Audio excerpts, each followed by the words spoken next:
સુરતમાં નકલીની બોલબાલા વધી છે। એક પછી એક નકલી પ્રોડક્ટ, નકલી અધિકારી, નકલી ઓફિસ મળવાનો સિલસિલો યથાવત રહ્યો છે। આજે નવસારીના બારડોલી રોડ પરથી નવસારી એલસીબી પોલીસે ગાયનું નકલી ઘી બનાવતી ફેક્ટરી ઝડપી પાડી 14.94 લાખનું નકલી ઘી સીઝ કરી તપાસને વેગ આપ્યો છે। નવસારી જિલ્લામાં ફૂડ એન્ડ ડ્રગ્સ વિભાગે કરવાની કામગીરી આજે નવસારી એલસીબી પોલીસે કરી છે। એલસીબી ટીમને બાતમી મળી હતી કે નવસારીના બારડોલી રોડ પર ઓણચી ગામની સીમમાં સ્થિત શિવ ફૂડ પ્રોડક્ટ ફેક્ટરીમાં ગાયનું નકલી ઘી બનાવે છે, જેના આધારે પોલીસની ટીમે શિવ ફૂડ પ્રોડક્ટ ફેક્ટરીમાં છાપો માર્યો હતો, જ્યાં પોલીસને નકલી ઘી બનાવવા માટેના આધુનિક સાધનો સાથે જ પામોલીન તેલ સહિતનું રો મટીરિયલ મળી આવ્યું હતું, જ્યારે અલગ અલગ ડબ્બાઓમાં સુખવંત બ્રાન્ડ નામથી ભરેલ 3133.98 કિલો નકલી ઘીના પેકેટ પણ મળી આવ્યા હતા।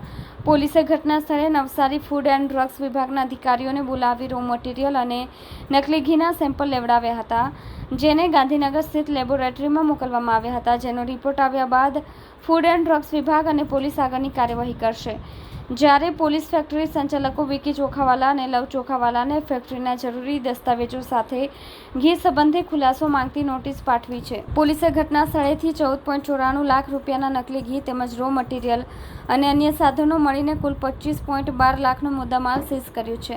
ઉલ્લેખનીય છે કે ફૂડ એન્ડ ડ્રગ્સ વિભાગના રિપોર્ટમાં ઘી નકલી હોવાનું સાબિત થાય તો બંને ચોખાવાલા ભાઈઓ સામે પોલીસ દ્વારા ગુનો નોંધી આગળની કાર્યવાહી હાથ ધરવામાં આવશે અને સીઝ કરેલ ઘીના જથ્થાનો નાશ કરાશે। જો કે હાલ પોલીસે બંને ભાઈઓ સામે જાણવાજોગ ફરિયાદ નોંધી તપાસને વેગ આપ્યો છે।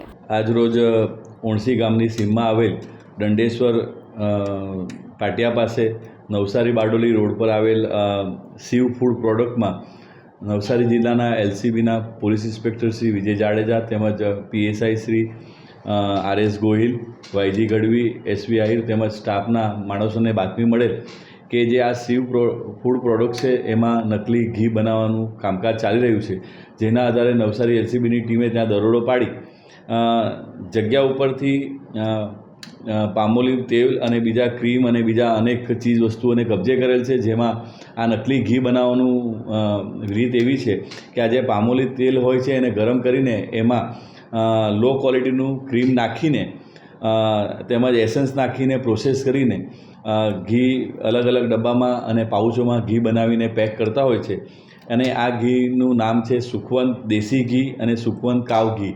એ રીતે ડુપ્લિકેટ ઘી બનાવવાનું ફેક્ટરી પકડાયેલ છે, અને આનું સર્ટિફિકેટમાં ટ્રેડમાર્ક અને Udyam registration certificate, GST registration, food safety registration એવું બનાવીને આ લોકો નકલી ઘી બનાવતા હતા। જે આ શિવ ફૂડ પ્રોડક્ટ છે એ વિક્કી રાજેશભાઈ ચોખાવાલા અને લવ રાજેશભાઈ ચોખાવાલાનું હોવાનું જણાયેલ છે। આ તમામ ચીજ વસ્તુઓને કબજે કરીને હાલ એમાંથી આજે ફૂડ એન્ડ ડ્રગ્સ ખોરાક અને ઔષધ નિયમન તંત્રવાળાને જગ્યા ઉપર બોલાવી અધિકારીઓને, અને આ તમામ વસ્તુઓ જે ઘીના સેમ્પલો પરીક્ષણ અર્થે લેબોરેટરીમાં મોકલાવવામાં આવેલ છે, અને આ રીતની નવસારી રૂરલ પોલીસ સ્ટેશન ખાતે જાણવાજોગ દાખલ કરીને આગળની કાર્યવાહી હાલ ચાલુમાં છે। કેટલા કિલોગ્રામ ઘીનો જથ્થો જણાવો? આમાં ટોટલ આ 3133 કિલો શંકાસ્પદ ઘી મળી આવેલું છે, જેની કિંમત રૂપિયા 14,94,262નો છે, તેમજ ઘી બનાવવાની સાધન સામગ્રી 3,25,1200 જેટલી છે, અને 25,12,698 કુલ મુદ્દામાલ જપ્ત કરવામાં આવેલ છે। રિપોર્ટ આવ્યા બાદ શું કાર્યવાહી? શંકાસ્પદ આ ઘી જણાય આવશે કે ડુપ્લિકેટ ઘી છે તો એના જે માલિકો છે એના વિરુદ્ધમાં ગુનો દાખલ કરીને આગળની કાર્યવાહી હાથ ધરવામાં આવશે।